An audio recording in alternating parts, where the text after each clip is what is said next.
Hello friends, my name is Nisha and स्वागत है आपका साईं ज्ञान सागर में। हम कर रहे हैं डीएसएसबी के प्रीवियस ईयर क्वेश्चन, जिसमें कि हम हिंदी के आज क्वेश्चन करने वाले हैं 40। तो क्वेश्चन नंबर 1 देखते हैं। निम्नलिखित में से शुद्ध शब्द का चयन करो।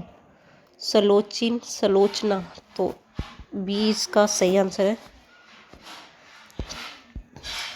निम्नलिखित में से कट शब्द का अनेकार्थी शब्द चयन करो। कट शब्द का अनेकार्थी। सुंदर, मशीन, हाथी की सूंड। हाथी की सूंड, ओके। हाथी की सूंड, कट। हाथी की सूंड को कट कहते हैं। आशातीत का शाब्दिक अर्थ क्या है? आशातीत का शाब्दिक अर्थ क्या है? जो आशा से बढ़कर हो। आशातीत मतलब जो आशा से बढ़कर हो। निर्देशक, वाक्यांश के लिए विकल्पों में से उपयुक्त शब्द चुनिए। किसी आदरणीय व्यक्ति द्वारा दिया गया कार्य। आज्ञा। राम ने भोजन कर लिया क्योंकि संध्या हो गई है। राम ने भोजन कर लिया क्योंकि संध्या हो गई, तो ये मिश्र वाक्य है। रस्सी निम्न में से किस बाल्टो शब्द का उदाहरण है?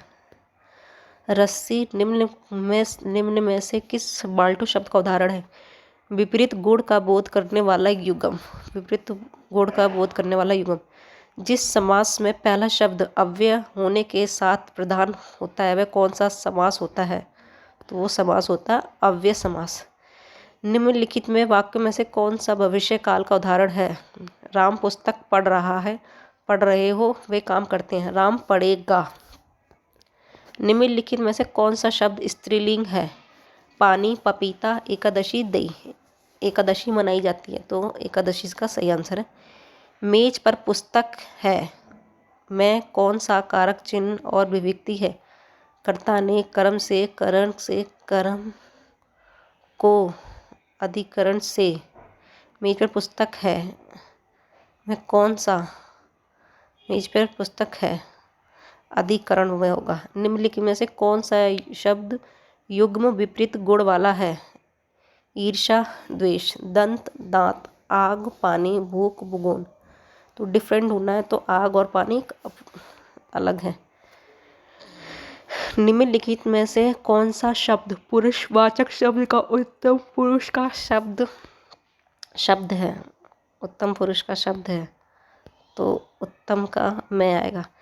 निम्न शब्द में से आलू प्रत्यय से बने शब्द का चयन करो। झगड़ा, कमाऊ, ससुराल, झगड़ालू, पपीता। तो ऑप्शन नंबर 3 इसका सही आंसर है। निम्नलिखित में से कौन सा शब्द वायु का पर्यायवाची नहीं है? वायु के पर्यायवाची अनिल, समीर, हवा। अनल नहीं है, तो ऑप्शन नंबर 3 इसका सही आंसर है। निम्नलिखित में से तद्भव शब्द का चयन कीजिए। पृष्ठ, श्वास, रात्रि। पर हाथ जो है वो तद्भव शब्द है। जिन संज्ञाओं के अंत में ता या तथा या आता है वे क्या शब्द होते हैं? स्त्रीलिंग। जिन संज्ञाओं के अंत में ता या आता है वो स्त्रीलिंग शब्द होते हैं। निम्नलिखित में से कौन सा शब्द स्वार्थ का विलोम शब्द है? असमर्थ, विश्व, अहंकार या परामर्थ। तो उसका सही आंसर है परामर्थ। उपकार करने वाला के लिए उपयुक्त शब्द का चयन कीजिए। तो कृतज्ञ। उपकार करने वाला कृतज्ञ कहलाता है। निम्नलिखित में से कौन सा शब्द व्यंजन संधि का उदाहरण है? व्यंजन संधि का वगवत। वे शब्द जो अक्षर समूह तो हैं किंतु जिनमें भाव स्पष्ट नहीं होते उन्हें निरर्थक शब्द कहते हैं। वे शब्द जो अक्षर समूह तो होते हैं किंतु जिनमें भाव स्पष्ट नहीं होता उन्हें निरर्थक शब्द कहते हैं। निम्न में से किन वाक्यों को छोड़कर शेष सभी निश्चयात्मक वाक्यों के पूर्ण विराम का प्रयोग होता है? अच्छा, तो संयुक्त वाक्य, मिश्र वाक्य, सरल वाक्य में तो नहीं, पर प्रश्नवाचक और विस्मय बोधक में होता है। निम्नलिखित में से कौन सा अर्धविराम का चिन्ह है?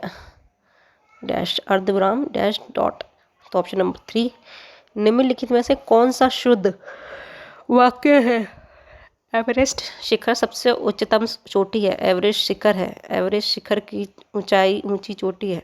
एवरेस्ट शिखर उच्चतम चोटी है। तो ऑप्शन नंबर 4। निम्नलिखित में से गुड़ियों का बहुवचन क्या होगा?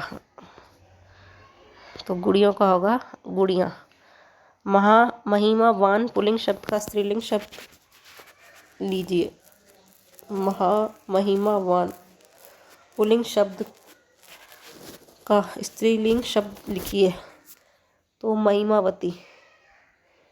शरणागत रक्षक में कौन सा विराम चिन्ह का प्रयोग होता है? संयोजक विराम चिन्ह। शरणागत रक्षक में कौन सा चिन्ह का प्रयोग होता है? संयोजक विराम चिन्ह का। खाक छानना में वार्तिक का अर्थ भटकना। खाक छानना भटकता। निम्नलिखित में शुद्ध वाक्य चयन कीजिए। तुमने कल नहीं आने के कारण परीक्षा नहीं दी। तुमने कल नहीं आने के कारण परीक्षा नहीं दी। निम्नलिखित में से कौन सा मध्य पुरुष का उदाहरण है? तुम, यह मेरी पुस्तक है, वह जा रहा है, मैं खाना खा रहा हूँ। तुम अपना काम करो। आज से 125 वर्ष पूर्व हिंदी वर्तनी में निम्नलिखित में से कौन सा एक विराम चिन्ह था? पूर्ण विराम। दूध का दूध, पानी का पानी का कहावत का अर्थ है पूर्ण न्याय। निम्न शब्दों में से कौन सा कालवाचक क्रिया विशेषण है? निम्न शब्दों में से कौन सा कालवाचक क्रिया विशेषण है? भीतर, बाहर, निरंतर या ऊपर? तो निरंतर। खोदा पहाड़, निकली सुइयां, कहावत का अर्थ अधिक परिश्रम अल्प लाभ। अधिक परिश्रम अल्प लाभ। निम्नलिखित वाक्यों के लिए दिए गए विकल्पों में से प्राप्त प्रकार को निश्चित दिया। आजकल वर्षा से यातायात में कठिनाई तो है ही, लेकिन पहाड़ ने उसे और ठप कर दिया। संयुक्त। तो ये किसका है? संयुक्त। आड़े हाथ लेना, खरी खोटी सुनाना। आड़े हाथ लेना, खरी खोटी सुनाना।